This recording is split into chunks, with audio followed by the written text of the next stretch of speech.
Okay. Hi, everyone, and welcome to the FTC Alumni Spotlight Series hosted by Cybot Robotics 21351. We're so grateful to have you here today, and make sure to like, share, and subscribe. Now, for you watching, our goal here is to highlight the journeys of FIRST alumni and leaders who experiences in FIRST help shape their future paths academically, professionally, and personally. Now, here with us today, we have Ms. Grace Listopad. Thank you so much for joining us, and we're so excited to learn about your story. Now, for my first question, and for the viewers as well, could you start by introducing yourself, like your name, the team you're on, and what you're currently doing in your college or career? Yes. So my name is Grace Listopad. I use she, her pronouns, and I was on Wild Staying Robotics, which is FRC Team 111. I was on it for my 4 years during high school. Then I went to college, and now I just graduated in May. Do work a full-time job. I actually got my degree in sustainable business, which is like environmental science and business together. Well, on FRC Team 111, I did all of their like communications, media stuff. So more the business side than like the engineering side. Yeah, that's amazing. As like a future business, like a future business major myself, that's like really inspiring to me how like first can really like impact that. So, Mhm. um, what originally inspired you to join first and the FRC program that you just mentioned? So I have actually been in the first program since fifth grade. So I joined well, we actually created a FLL team, Team 3964, the Fast Thinking Girls through our like Girl Scout Council. So Girl Scouts funded us. Um, and I did that until eighth grade. Then I went to FRC with Wild Staying. And really what made me join it was just like my love for Legos, for like Lego robotics.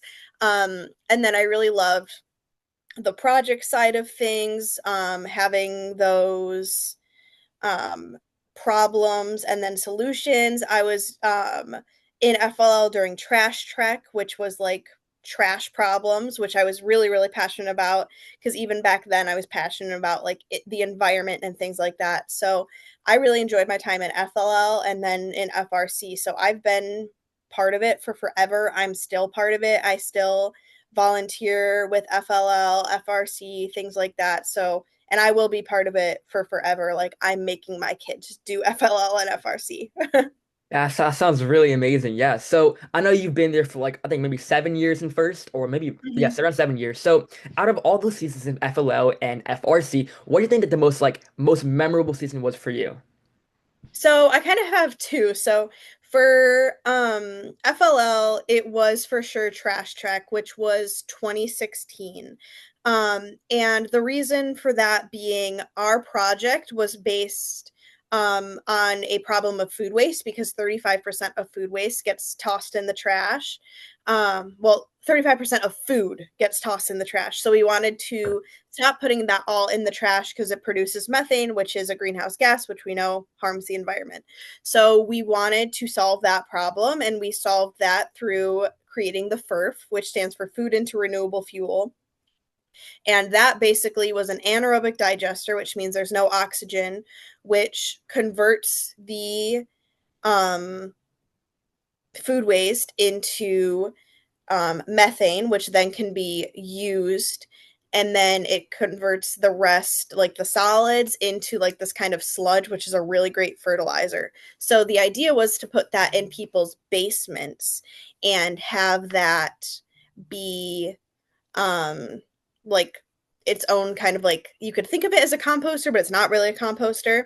Anyhow, that idea took us extremely far. We made it to the patent and trade office with I think 25 other teams from around the world um, in DC, Virginia area, and it was a really great experience. Just getting to know other teams, getting to share our project. I still think that project is amazing. Looking back at it, I'm 22 now, but that was a really great idea for us while we were in FLL. And then for FRC, I would say 2019, which is the deep space season, was really, really wonderful. It was a great like layout of the field. I loved it. It was easy to film because I did like all the filming of the like robot on the field. and we ended up getting onto Einstein that year with our robot, which was really such a great experience. So much fun to be able to be there with all my teammates and everything, and it was just so memorable. So those are my two. I know we said one, but That's perfectly fine. I think that's really cool because I think in my FLL, my last season, I had a very similar idea to you where we helped turn like food waste into like energy through like this like machine. I can't remember its name now, but I didn't achieve the success you did, but it's honestly amazing seeing how it took you so far to the patent office. So yeah. yeah, that's really cool. So I know you were like in charge more of the business side, right? So like, Mhm. could you get more specifically like what was like your role on the team and like how do these responsibilities revolve over time, especially in FRC from like year one to year four? So I would say year one, I'm more, there was like a senior on the team who kind of mentored me and helped me learn how to film the robot, use the camera, do things like that. And then she graduated, and I kind of took over her role for the next 3 years. So I kind of did everything. I wrote blog posts with our communication sub team. So every week we would do like a recap of what we did during build season, social media posts, filming, taking pictures. Um, at one point, I ran Miss Maker Workshop, which is like our workshop to get girls interested in STEM. So I was the one that organized all that, and I had a really great opportunity with that. Um, I kind of did like everything under the sun that you can think of. I did the website, things like that. And then, like, when it came to be my senior year, I tried to take a little bit of a step back to give other people the opportunity to learn how to do the things with like me teaching them, mentoring them, things like that, so that it could continue.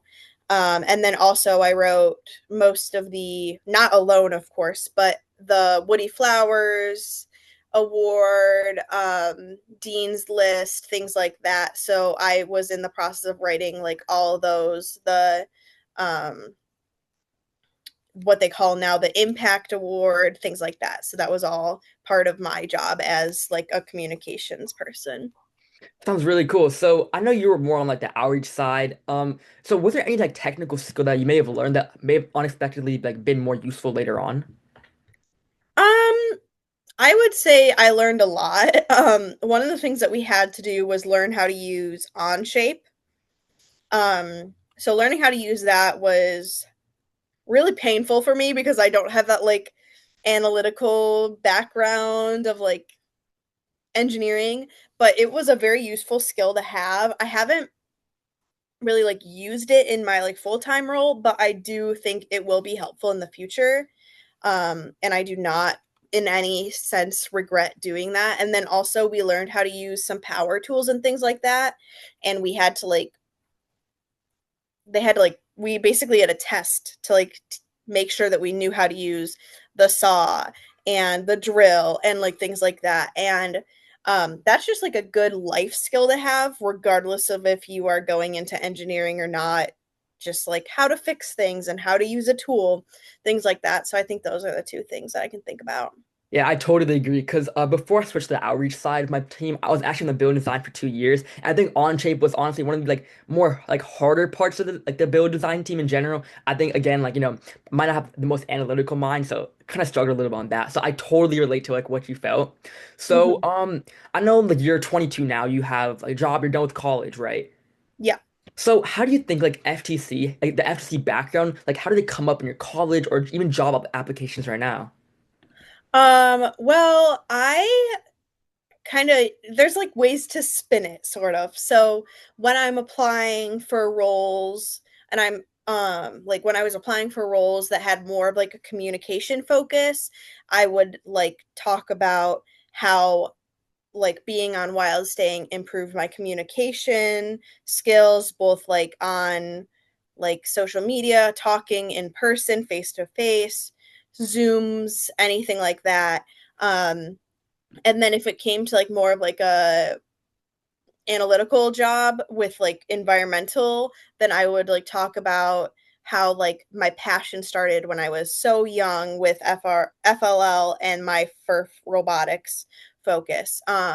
So it's really just like however you spin it. So I've had really great opportunities to share that on like my resume, but also during interviews with people. Everything's like on my LinkedIn, so like people can find me through LinkedIn, like things like that. And then also, I know some places, not where I work, but some places, like there are other people that have connections to the FIRST community, and then that can lead to like more networking possibilities and potentially like a job in the long run. That's fantastic. So I know you're interested like in the environment and like social aspects, right? So Mhm. how do you think like or has like FTC had a major influence on like your college major, your research interests, or like internships, or even your long-term goals in the future?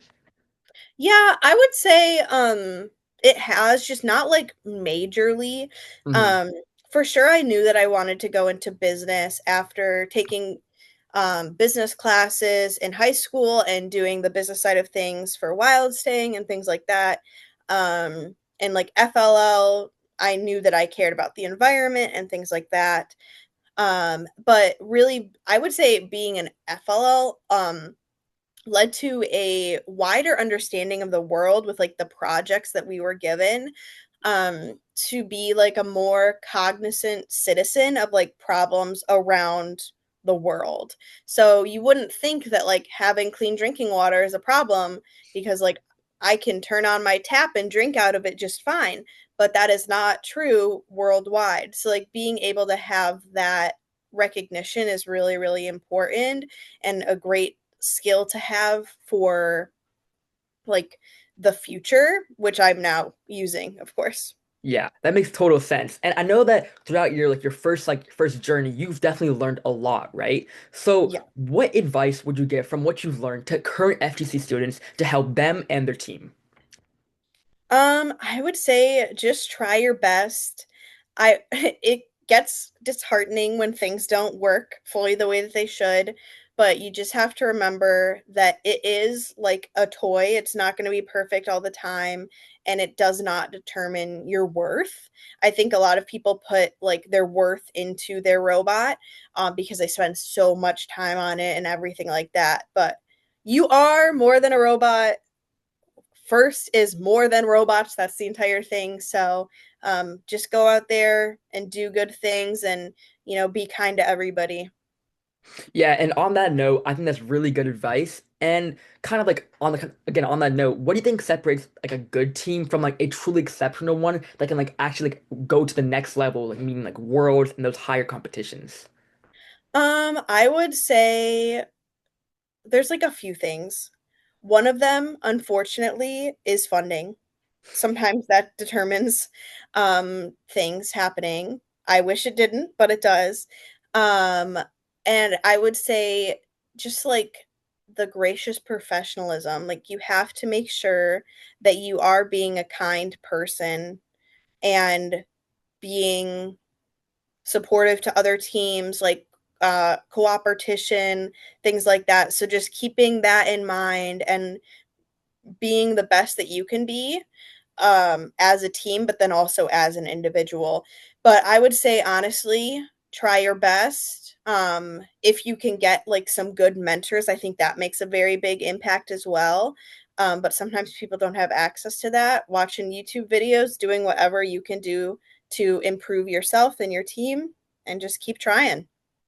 That yeah, that makes a lot of sense, honestly. And while you're talking about funding, right? What do you think the best way to get funding is for a team? Because I know my team and many other teams in like my state of NC have often struggled to get like a large amount of funding to help like obviously like fund our robot and our different projects. So what do you think the best way is to help get those funds?